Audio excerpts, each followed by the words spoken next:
Terry from KC Creations again, and this time we're going to look at embossing, heat embossing this time. So what we need for that is some card. I'm just using Whisper White and some embossing powder, some Versamark ink,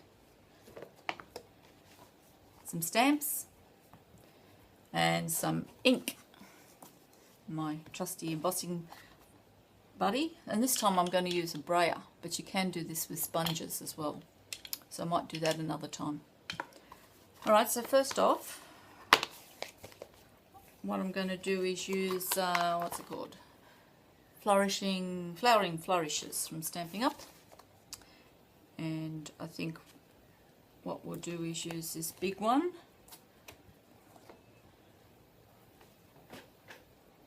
Now with these big stamps it's much easier to get it inked up, whether it be with ordinary ink or Versamark, with the stamp upside down. So just cover it well. Now it is difficult to see where you're stamping when it's Versamark, because it's a clear ink. Alright, so we'll pop it there. Hold it down when you take it off because it is quite sticky. Okay, as you can probably not see where it went, it's quite difficult to see it. Okay, and I'll do just this small one down the bottom. I want this to be a graded background.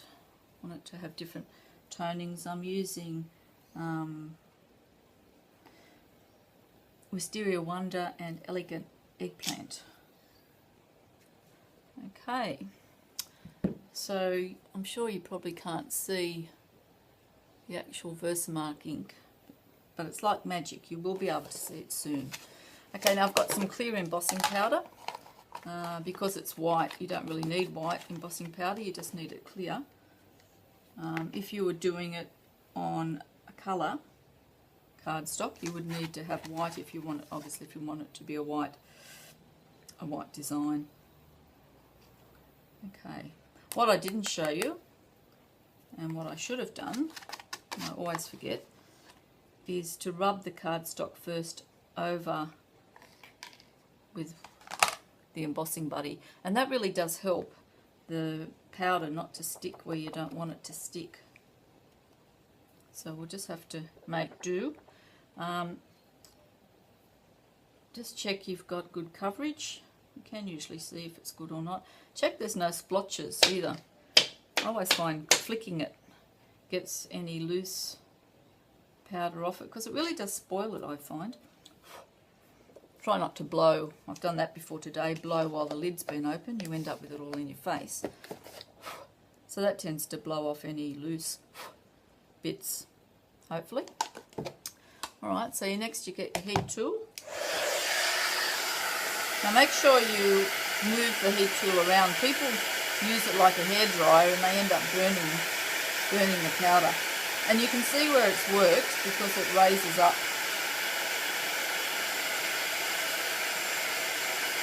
So keep moving it around.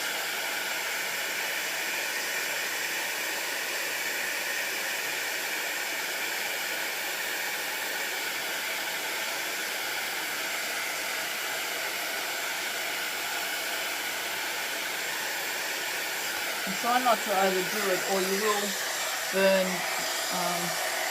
burn the ink. Now there's a little black dot. Sometimes you get a bit of something in the embossing powder and it can really spoil it. Okay. It's not too bad. Alright, now get rid of any stray powder. Okay, so what we're going to do is start with the lighter colour.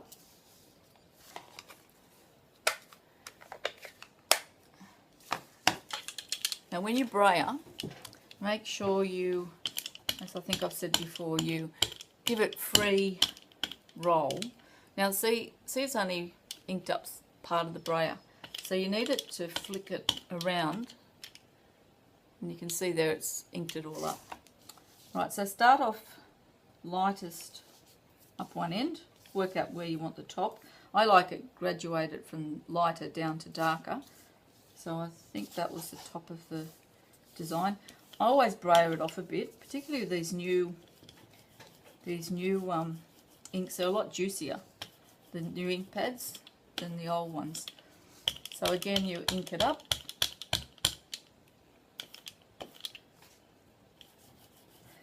Don't worry if it looks uneven, that's part of its charm, I find.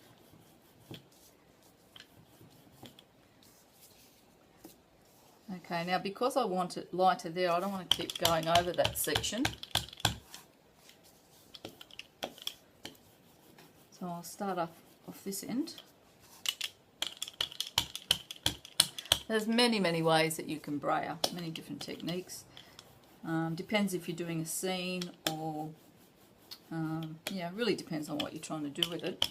But I try not to get really good coverage. I used to, when I started, try and get really even coverage, but I realised later it actually looks better if it's a bit splotchy, because it doesn't look as controlled. It looks a bit more free-spirited, I find. Okay, so that's all I'm going to do with the lighter colour, the Wisteria Wonder. I want that little, see it's a bit whiter there, I'm quite happy to leave that. See what it looks like later. Okay, now I'm using elegant eggplant. And I'm just going to start off at the bottom.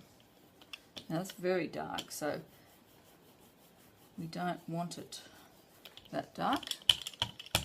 So you need the even coverage to get the thing, but you really don't want it that dark. Okay, so we'll start off again. Now don't go up too far if you don't want it dark at the top. We'll end up with it dark all the way around.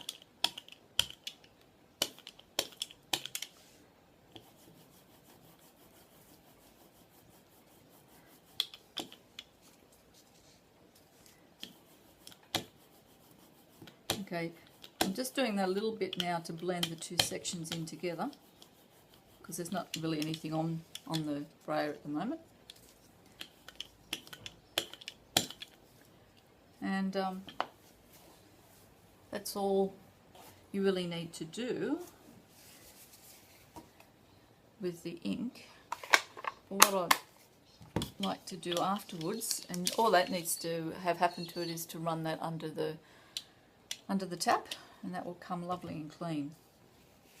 Okay, but this is the bit I really like. So I mean, that looks fine like it is, you could use it like that, but if you get a good embossing powder, and Stampin' Up make very good embossing powders, you should be able to get a clean tissue.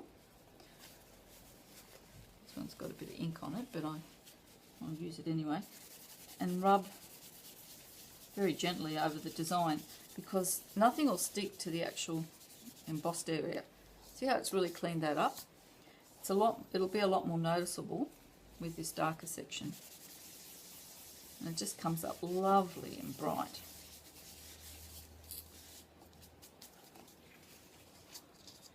And okay, so that's embossing, heat embossing with the brayer. You can also do that very similarly with sponges, and you can have any sort of effect. You can make scenes with rolling hills and blue sky, and we might do that. That's a really fun technique. We might do that next time. Okay, so if you've got any questions, you can always contact me through my blog. Yeah, and happy stamping. Bye.